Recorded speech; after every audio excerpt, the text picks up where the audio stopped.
nos ouvindo nesta noite, e que a tua palavra, meu Pai, ela possa penetrar verdadeiramente os nossos corações, fazendo uma verdadeira transformação. Em nome do Senhor Jesus, nós te oramos e te agradecemos. Amém, amém e amém. Tá? A palavra de Deus vai dizer o seguinte, no verso 1, capítulo 1, verso 1, vai dizer assim: no princípio era o verbo, e o verbo estava com Deus, e o verbo era Deus. Ele estava no princípio com Deus, e todas as coisas foram feitas por ele, e sem ele nada do que foi feito se fez. Nele estava a vida, e a vida era a luz dos homens, e a luz resplandece nas trevas, e as trevas não a compreenderam. Amém? Aí o verso 14 vai dizer, lá em cima um pouquinho, vai dizer: e o verbo se fez carne, e habitou entre nós, e vimos a sua glória como a glória do unigênito do Pai, cheio de graça e de verdade. Amém? Então Jesus, essa pessoa, quando nós falamos de Jesus, é muito importante como igreja a gente possa entender que Jesus tem algo de especial, porque se a gente olhar para Jesus meramente como homem, a gente vai perder as expectativas divinas. Então imagine alguém aqui na terra se intitulando homem, né? Se intitulando Deus. E isso é interessante a gente poder entender, porque qualquer um homem que aparecesse aqui dizendo que ele era Deus, com certeza a gente não iria crer. E a gente não iria aceitar essa pessoa limitada, num corpo limitado, dizendo que ele é Deus. E aí chegando até entre nós, e a gente vendo a manifestação deste homem, e para a gente entender este homem como Deus, precisa ter uma ciência muito interessante vindo da parte de Deus. E é interessante que Jesus Cristo veio neste corpo limitado, veio nesta forma humana, chegou até aqui entre nós, e muitas igrejas, religiões e muitas pessoas não aceitam Jesus Cristo como Deus exatamente por este fato, porque estaria dentro de um corpo limitado e seria homem. Para nosso entendimento, o que é de fato a palavra de Deus nos ensina, e isso que é a ideia central. A primeira coisa que esse texto vai nos dizer nesta noite é que Jesus Cristo, ele tem existência própria. Em outras palavras, Jesus não foi criado por ninguém. Como a gente vê no verso 1, ele diz: no princípio era só a palavra. A palavra estava com Deus. E ele diz: a palavra era Deus. Amém? Então, a ideia é de que Jesus Cristo, ele não passou, vamos dizer assim, como Deus, passou a existir. Ele, como Deus, não passou a existir quando veio o nascimento terreno. Em outras palavras, Jesus Cristo já tinha existência própria. Jesus Cristo já havia contemplado toda essa criação. Jesus Cristo estava no trono. Jesus Cristo estava assentado com Deus. E quando nós olhamos para esse texto, nos vem à memória exatamente quando Deus fala ele fala com ele mesmo e diz: façamos o homem a nossa imagem e a nossa semelhança. Nesse texto não diz exatamente que Jesus estava lá, mas a ideia que passa é que Deus está falando com alguém, e não só uma pessoa. Parece que ele fala com algumas pessoas, e ele diz: façamos o homem a nossa imagem e semelhança. E quando nos deparamos com esse texto, e lá em João, aqui em João, ele diz: no princípio. A ideia de princípio é como se ele estivesse se deportando a Gênesis.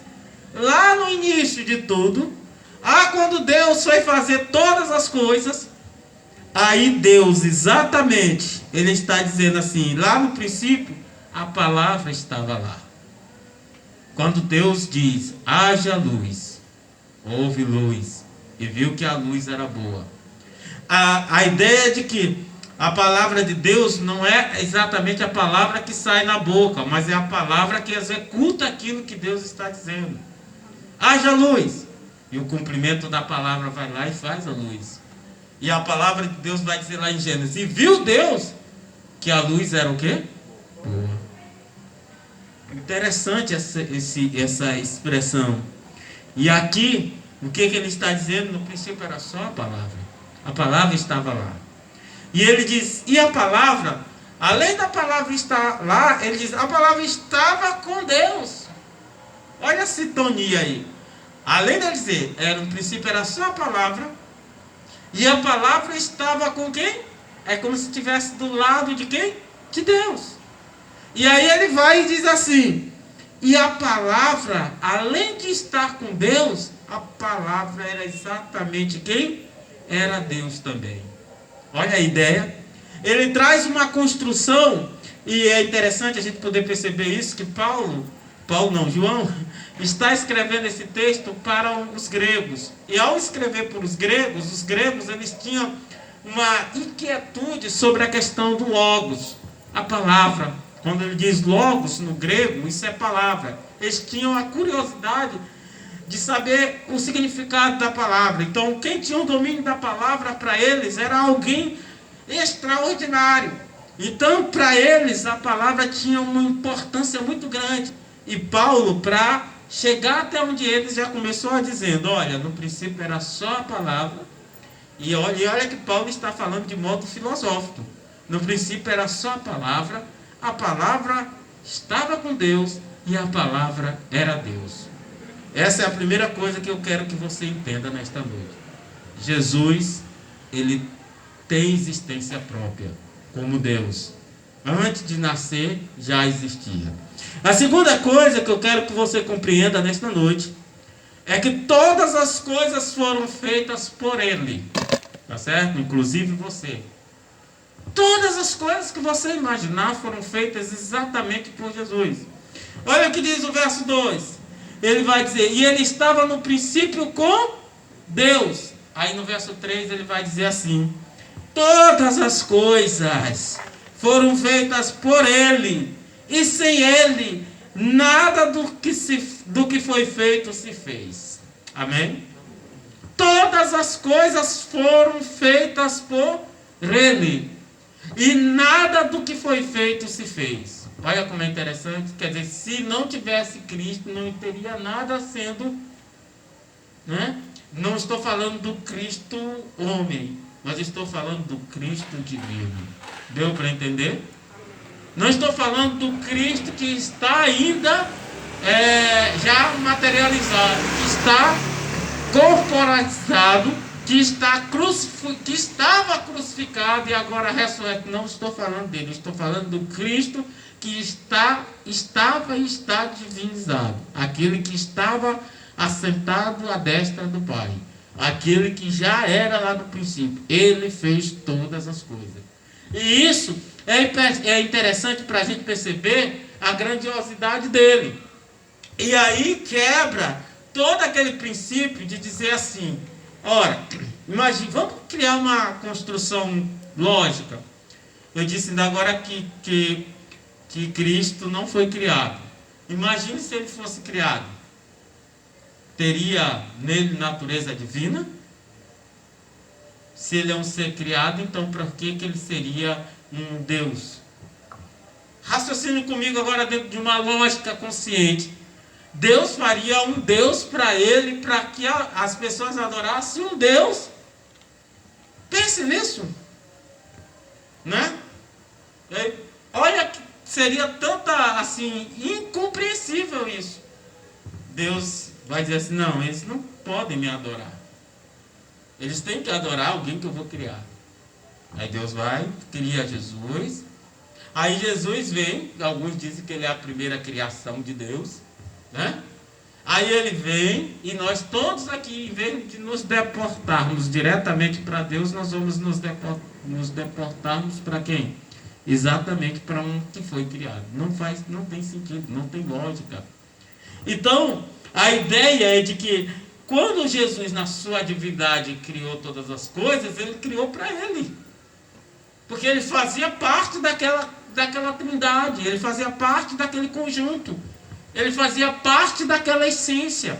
Ele estava contido com aquela essência, ele estava lá naquele local. Então todas as coisas, de fato, teriam que ser executadas para ele e para os outros.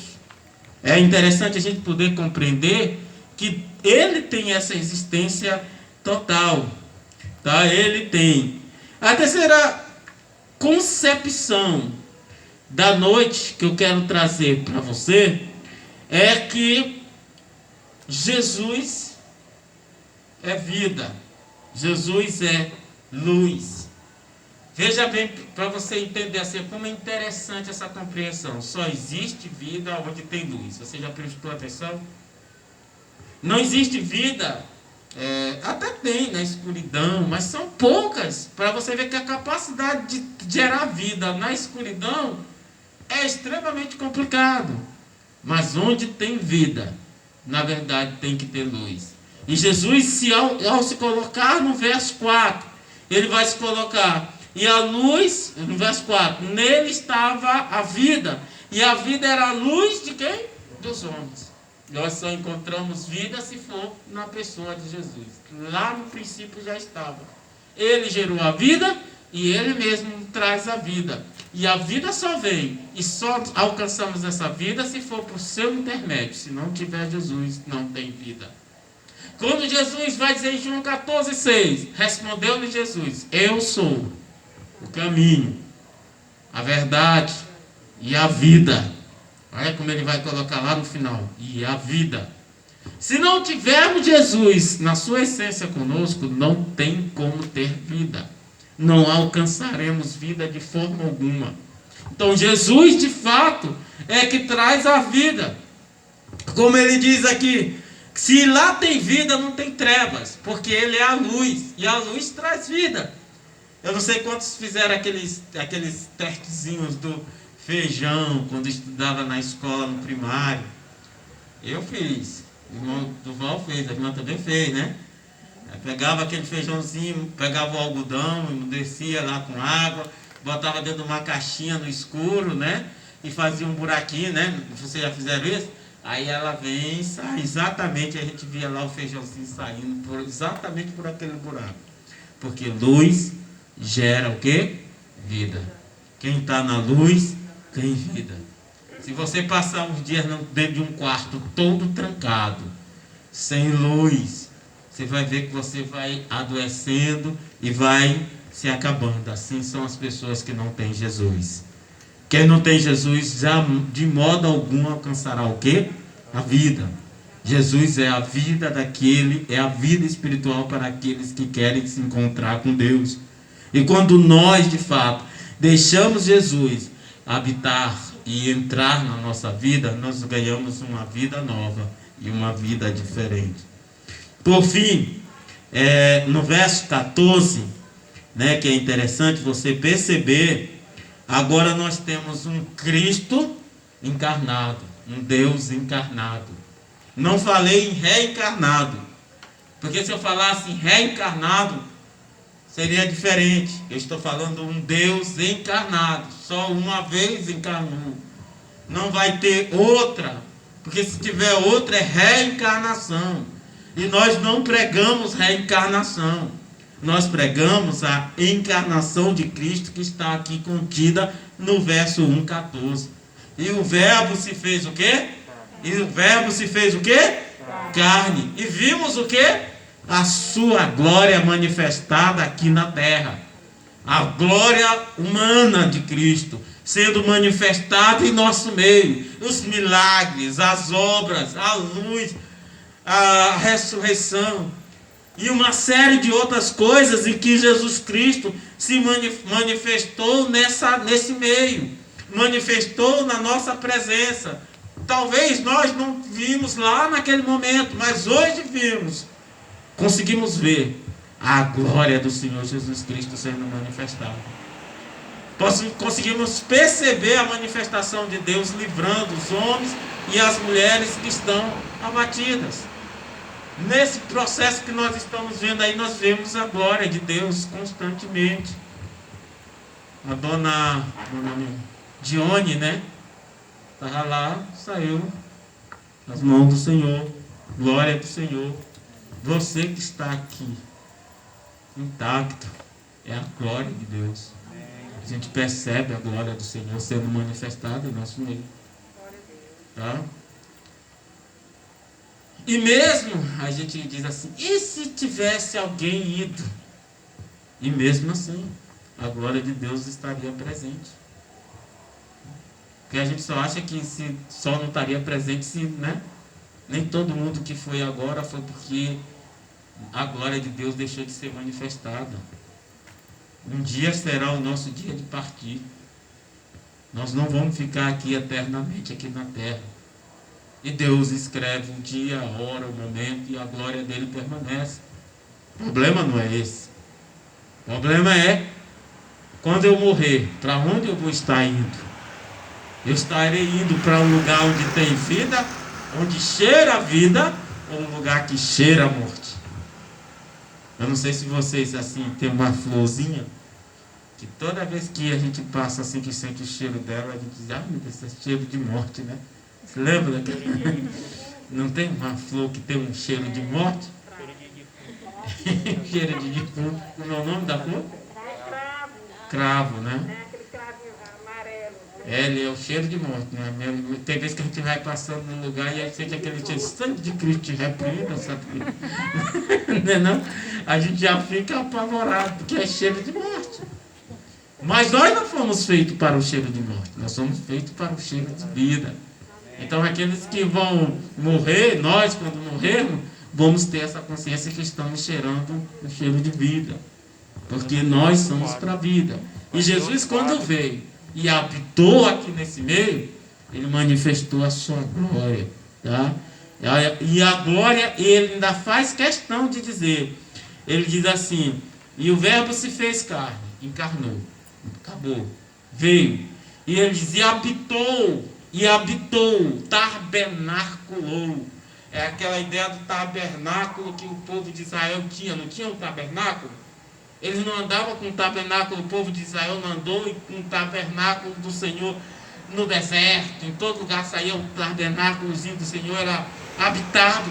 Sabe o que Jesus é para nós naquela época? É o tabernáculo do Senhor. Ele tabernaculou no meio de quem? Do seu povo. Entendeu? Então ele está presente aqui. Esse é um entendimento maravilhoso que precisamos perceber. E não é uma glória qualquer, é a glória do único Filho de Deus, aonde está cheio de graça e de verdade. Não há mentira. O que o Senhor Jesus Cristo vai dizer novamente no João 14,6? Eu sou a verdade, né? Cheio de verdade. A verdade não está em qualquer lugar, mas a verdade está exatamente em Cristo vivo, ressurreto, aquele que veio para salvar o homem dos seus pecados e dar a ele o discernimento de uma vida nova, transparente, na presença do nosso bom e amado Deus. Amém? Que a graça do Senhor Jesus seja com todos. Amém? Vamos orar agradecendo ao nosso Deus e agradecer por Ele ter nos trago até aqui, né? Ter nos trago até aqui. Por isso vamos agradecer ao Senhor para a gente poder glorificar o nome do nosso Deus neste momento, porque Ele faz a sua obra, faz as suas maravilhas no nosso meio. Temos a oportunidade, amados, de olhar no rosto de vocês. Ainda não podemos nos abraçar, mas já é um motivo de alegria. Mas eu queria, antes de encerrar, dizer algo para os irmãos. Isso aqui não é dizer que nós estamos livres para fazer tudo. É apenas uma flexibilização, entendeu? Tenho visto hoje um monte de gente na praia. Eu não fui na praia, mas eu vi no Face, nas coisas. A gente está achando que eles estão de férias. E meu medo desta situação piorar ainda mais. Então a gente tem que ter muito cuidado, muito mesmo. Se não saia o mínimo necessário, a gente está saindo aqui para esse culto, mas assim, eu por mim ainda ficaria mais um pouco em casa, porque eu sei como as pessoas são. Eles começam a achar que o negócio já passou. O negócio não passou. E nós estão prevendo aí uma situação muito mais complicada para essas 2 semanas que virão, tá bom? Então vamos ter cuidado, vamos ter toda a atenção, vamos, nos proteger em nome do Senhor Jesus, tá bom? Pai Santo e maravilhoso Deus, te agradeço, Senhor, pela tua bondade, pela tua misericórdia e o teu amor que foi manifestado em nossas vidas, porque a tua palavra diz: mas Deus prova o seu amor para conosco pelo fato de ter Cristo morrido por nós, sendo nós ainda pecadores. Muito obrigado por tudo.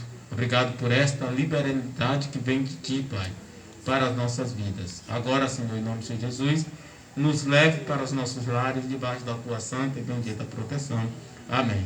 Que a graça do Senhor Jesus, o amor de Deus Pai e a consolação do Espírito Santo seja com todos nós. Amém, amém e amém.